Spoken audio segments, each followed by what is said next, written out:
Joining us now is our friend Kevin Sjuts from 1011 News in Lincoln. What's going on, Kevin? Good morning. How are you boys? We're good. I feel like I should take advantage, Kev, of it's Nebraska softball, right? Let's do it. Quietly on a nice little roll. Actually, Jordy having a blast getting to swing the sticks again, and boy, they've got some pop, man. That is well documented. How quiet of a good story is what's going on with softball? It's too quiet. I mean, what they are doing is remarkable. Yeah. Not only winning games, but the fashion in which they're doing it. They have an elite pitcher in Jordy Bahl, and they have one of the best offenses in college softball. They're second nationally in home runs hit, and they broke the record for most home runs in a single season with like 3 weeks left in the regular season. They're at 80 plus right now. I think 84. Yeah, I think that's right after what they just did to Northwestern over the weekend. And, they've played really well all year. They're playing really, really well right now, having just gone to Evanston, a team that traditionally contends for Big Ten championships. And has been a bit of a swept them. thorn in Nebraska's side. Yeah, that's a team that it's like anytime Nebraska makes a push in the league, it's like here comes mighty Northwestern. I know they're down this year. They're not as powerful as they have been in years past, but Nebraska goes on the road. They sweep Northwestern, and they outscore them in the process 32-4 over the 3 games. That's a statement right there. Yeah. So this team, like I said, they've had a great season. They're really peaking right now. It's interesting, too, because they've been able to kind of hold it down at home. I think they're, 10 and 1 maybe at home. And when you're looking up at Oregon and UCLA, obviously really good softball programs, man, winning at home is obviously pretty critical, and they've answered the dinner bell. Yeah, winning at home is critical no matter what, especially in the sport of softball. And sadly, Nebraska just doesn't have a whole lot of home games, period. I know. It's a smaller home schedule. And unfortunately for those girls, the weather for the home series it hasn't been great. In fact, I only think that they have 4 or 5 home games left. Yep. And so it's kind of gone in the blink of an eye. And if you're a fan that has kind of been kicking the can down the road of, when can I watch Jordy? When can I watch this team? You're running out of opportunities. They're home Friday and Saturday of this week. Hopefully the weather cooperates. But yeah, I don't think that hosting a regional is really in the stratosphere right now. They're probably going to be on the road for the NCAA tournament, which is unfortunate. That's just kind of the way that the points all lay out. I would expect them to be away from Lincoln. So really there's only a few more chances to watch this team play. It's been a blast though. And they have held serve at home. Yeah, because I think Indiana's here and Washington is in Washington, right? Correct. Okay. All right. And if DB, you mentioned, some of the teams at the top of the league. Any other year without the additions to the Big Ten, Nebraska is leading the Big Ten, and they're probably the unquestioned best team in the league. Yeah. But because you have Oregon in there now, and you've got it just looks at UCLA. It just looks a little bit different. But still, they're having a great year, and I appreciate you bringing up softball first here, DB. Yeah, and it's interesting too because I think UCLA and Oregon, what do they have? 10 losses between the two or 9? I think 40-5 and either 39-5 or 39-4. I mean, that's just flat out gaudy. Is it not similar to women's basketball? Yeah. That Nebraska has a really good year, but there's mighty UCLA. There's those 2 and there's teams on the USC. West Coast, right? Yes, right. The Pac-12 teams. If they're in the Pac-12, the picture looks totally different. I mean, 40 wins. Yeah, they've got 9 losses between them. Okay. 40-5 and 38-4. I mean, pretty good. What are we talking about here? It's not bad. Yeah. So do you think that those schools are practicing indoors on, December 4th? No, they're probably February outside 4th? on Christmas. Exactly right. It's kind of apples and oranges here. Okay, are you going to allow me to celebrate 2 wins in a row for Nebraska baseball, or are you going to throw water on my little smoldering fire? I'm going to let you celebrate because have you guys looked at the RPI today? Yes, here they come. And Nebraska's up 8 spots in the RPI. Here they come, and still has Kansas coming up next week too. So another chance for a good one.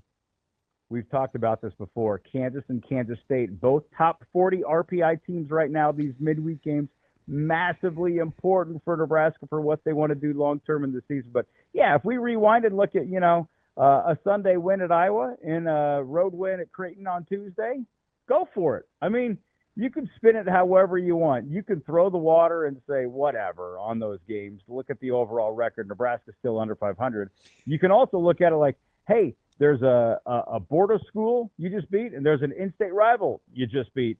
And there's a little bit of momentum here at a critical juncture in the season. Nebraska still needs to stack wins, but you look at the opportunities for big wins, and the last two, I would contend, are pretty big wins for Nebraska. So do you think Nebraska found their closer? Oh, without question. Okay. I just wish you had more opportunities to close games. That is the trick there. They're going to kind of have to play in such a way where they're close. Because Luke, he's been tough. Yeah, they knew that when they got him too, out of JUCO. He was one of the top JUCO players, regardless of position. And Nebraska got him, and I think that he really got lost in the shuffle with Cale Frost and some of the other portal additions that they brought in. But man, when they hand the ball over to Broderick, the game's pretty much done. He's got electric stuff, and I think that long term he's got as long as he stays healthy, he's got a very bright future. He could make a run in the pros. I have no question about that in my mind. Kevin, not to pee in everybody's Cheerios about a 2-game winning streak here, but have you seen anything? But he will. Well, I'm trying to play a little Eminem here, back to reality. Oh, well played. I'm wondering if you saw anything, because they did drop 2 to Iowa before they got the last one. Did you see anything that actually makes you believe they're turning it around, or that they're improving in ways that are translatable, or Pitching. Is it just like hoping? I mean, didn't they give up to 11 to Iowa the day before? Like, what are we talking about here? Wet blanket. Like, yeah, they pitch good sometimes. Everybody pitches good sometimes. Old Denny Downer over here. Kev, help me out. You get what I'm asking, Kevin? I do. I'm trying to figure out how I want to play this year. Do I want to continue to pee in your Cheerios, or do I want to try to punch some sunshine here? Well, just because there's an argument both ways. Yeah. I saw encouraging signs in Iowa. What one of the games was 1-0. Yep. I mean, they pitched really well. That was the opener. Yeah, that was the opener. Yeah, you got a great outing out of Will Walsh. So, that'll play any day of the week. It just happened to be against the best team in the Big Ten at the moment. And they didn't have the offense to come with it. It's just a matter of when it comes together, and they have the pieces. Dylan Carey, if he can stay on a hitting heater, I mean, that's going to be. Oh, he's a streaky son of a gun, isn't he? He is, man. But when he is good, when he's locked in, that's a game changer for that lineup, because I think so far at the top, you kind of know what you're going to get with Case Sanderson, and Riley Silva is still going to get on base for you. It's about what can you do in the meat of the order right now, and if DC can see it well and continue to hit it well, you get some run support for this improved pitching staff. Not to mention Tucker Timmerman's back for Nebraska, and that's a huge arm out of the pen. And the bullpen has been a little bit hot and cold and pretty inconsistent throughout the year.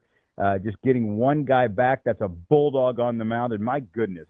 If I'm a teammate of a guy like Tucker Timmerman, who took a screamer to the face and then, a couple months later is back on the mound, that probably does something to me mentally and emotionally in the game. And that's all for the better. And that's that grit that the Goodwill Bolt teams have had. And I think some fans have questioned throughout the course of this season. So the return of Tucker Timmerman may have a pretty substantial effect on this team, and it goes far beyond what he can do with throwing balls and strikes. I hate to do this, but I do think you have to start thinking brooms this weekend with Northwestern, right? I mean, you've got to really start to get on a roll against a program that I think you're better than, where I think 3's the number, right? You're not just trying to win this weekend. Yes, you are, but I think you have to be thinking, man, let's see if we can get on a roll here.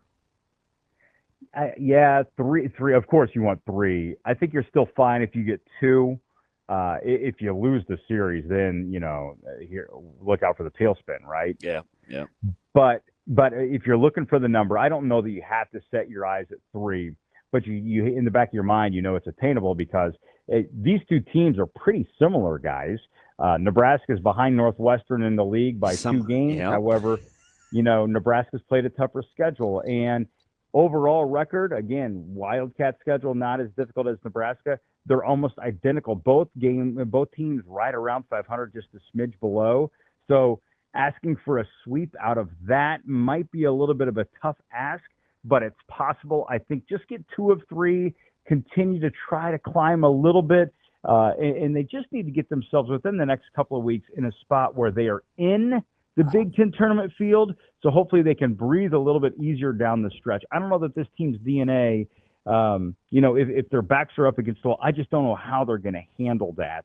The upcoming 2 series, pretty huge for Nebraska. Yeah, I'm getting killed for even intimating sweep, so just shows you where people's expectation level is, Kevin. Well, I mean, when you've only won 5 conference games knock it all off. year, winning 3 in a row is asking a lot. Peanut and Cheerios again, Robbie. Yeah. Sorry for bringing a little realism to the program here today. One of the guys that can't hit the big old circle in his own bathroom. He's getting over here to the cereal. That's fine. Kevin, we'll get you out of here on this. What were your thoughts on John Butler yesterday as he came to the podium? Talked a lot about physicality. Talked a lot about that secondary as well. I asked this of Brian Christopherson earlier, but like when you hear things about the way they're talking, has it changed your expectation level? Does it shift what you're looking for moving forward at all? No, I didn't get a whole lot out of it outside of the fact that, this is a guy that's all ball. He opened up his press conference with an attempt at some humor. So I appreciate that. That was great. He was wearing the cap talking about the skullet. And at first, like, where's this coming from? But it was good. It was in fun. Yeah. If you want to talk X's and O's with Butler, he can keep you in a room for a long time. And he broke form a little bit, so I appreciate that. He snuck in the fact that they feel like they're pretty good at the 2 deep right now. I don't know. That just kind of came and went, I feel like. But it just goes to show that there's an upper crust with this defense and what he's looking at right now. Yeah. That's our guy, Kevin Sjuts, 1011 News in Lincoln. Kevin, appreciate the time as always, and hopefully you enjoy a sweep this weekend. Oh, here we go. Kevin, I just appreciate the range. And after they go 3-0 this weekend, man, we're gonna air high five. And if they go 1-2 or 0-3, Robbie is going to do what? I will not be here on I'll Monday. be sad. I want them to make the Big Ten and cross his arms. No, I would love it if they made the Big Ten tournament. I'm just trying not to live in La La Land over here. I live on planet Earth. Yeah. Just get your 2. Get your 2, and then just go from there. All right. It's like the theme in Top Gun or whatever. Meet me halfway. All right. We'll do that, Kev. All right. Appreciate it. All right. Be well, guys.